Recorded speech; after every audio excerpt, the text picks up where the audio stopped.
Salut la compagnie, c'est Jules Melon et aujourd'hui on se retrouve pour un petit podcast en solo, une nouvelle fois, afin de parler d'un film Netflix.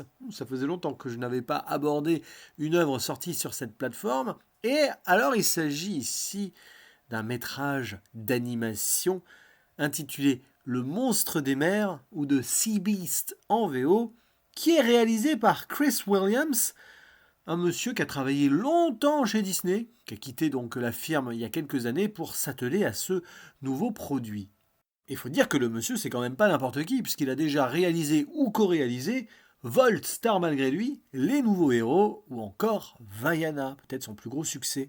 Et après bien 3 ans de travail acharné, le monsieur nous propose ici une animation d'aventure, qui se déroule dans un passé qui n'est pas vraiment le nôtre, un petit peu tendance piraterie, mais ici on va suivre surtout des chasseurs de monstres sur des bateaux qui tout simplement essayent de débarrasser les environs de grosses bestioles qui pourraient créer quelques dangers dans l'océan. Mais on va aussi se rendre compte dans ce film que le monstre n'est peut-être pas celui que l'on croit.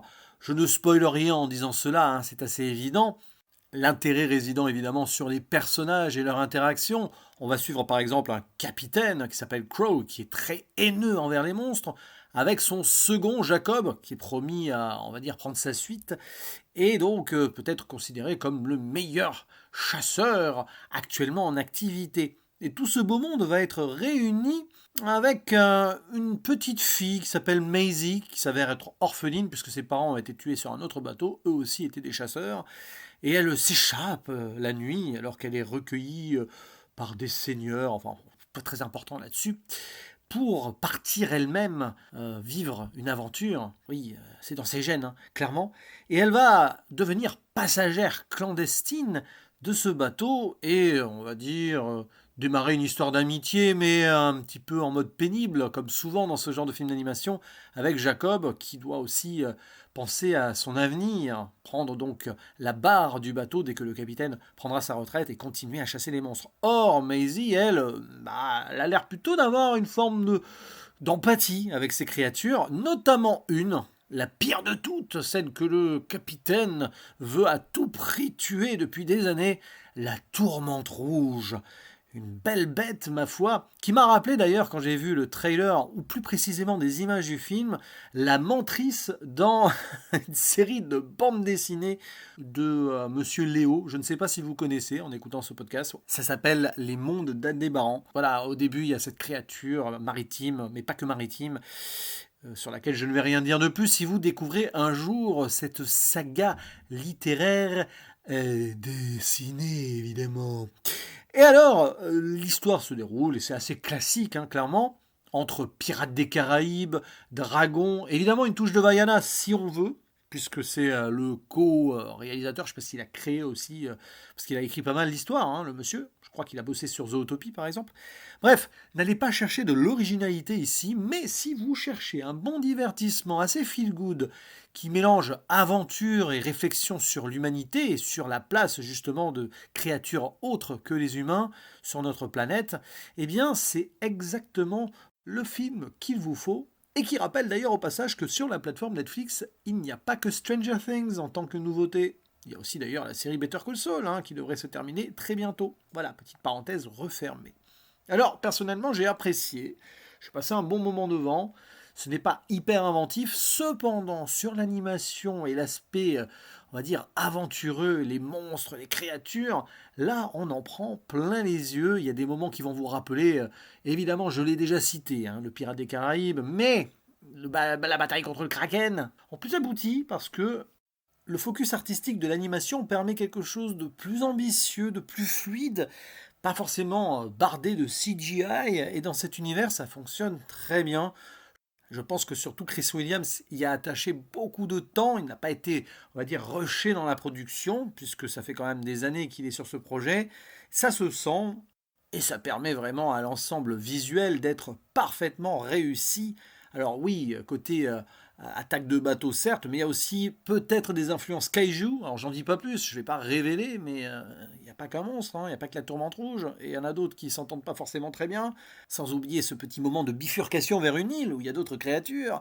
Bon, Je n'en dis pas plus pour vous laisser la surprise, mais les designs et le bestiaire proposé à l'écran, franchement, ça fait plaisir. Moi j'aime bien en plus quand il y a des créatures comme ça dans les fictions et qu'elles sont bien utilisées, même si évidemment parfois c'est juste pour rendre les choses spectaculaires et dynamiques, mais c'est un petit peu ce que l'on cherche aussi dans ce genre de production divertissante. Quant à l'aspect storyline, j'avoue, j'ai quelques bémols parce que c'est une autoroute, hein. Comme je l'ai dit, rien d'original. La petite fille qui vient s'immiscer un peu voilà, comme une sorte d'épine dans le pied, mais qui va faire progresser le héros principal. C'est du vu et revu. Le mentor et exemple de celui-ci qui va s'écorner au fil de l'intrigue, forcément. Ça se sent très très vite, ça d'ailleurs. Mais ça fait le boulot.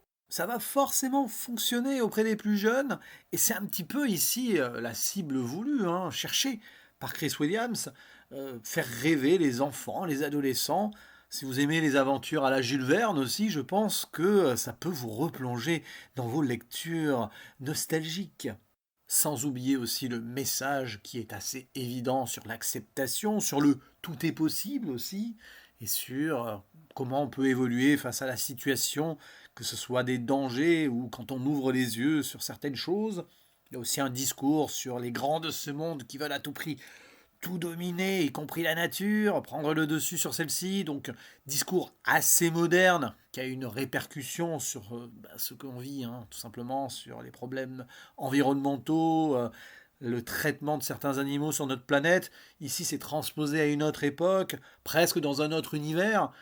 Mais ça marche comme sur des roulettes. Voilà, donc là-dessus, je peux comprendre totalement l'idée. Et arrive cette conclusion, sur laquelle je ne vais rien dire, pas de zone spoiler, mais qui m'a paru un peu simpliste. Mais c'est à l'image du film, ça ne cherche pas à aller trop loin, ça ne va pas non plus renverser les codes, et c'est un petit peu l'idée. L'œuvre réussit parfaitement à rentrer dans son cahier des charges, elle ne s'imposait pas non plus comme une révolution potentielle, donc à partir de là, il faut accepter, je pense, que ce soit ainsi. Puis bon, ça questionne quand même très bien l'héroïsme. Pour les enfants, ça fait réfléchir. Donc, non, ça va. C'est vraiment un film très intéressant que je vous conseille. D'autant plus que, voilà, rien que pour la tourmente rouge, cette magnifique bestiole qu'on aimerait presque avoir dans sa baignoire. Mais attention, hein, il faut louer un château pour cela, et une très grande baignoire donc. Ça m'a permis de me refaire certains souvenirs de lecture, d'imaginaire, et voilà, merci Netflix, il faut le dire. Parfois, quand les choses sont bien, même sur certaines plateformes, clin d'œil, clin d'œil. Et n'hésitez pas à donner votre avis en commentaire. Il ne me reste plus qu'à vous dire à la prochaine. Ciao.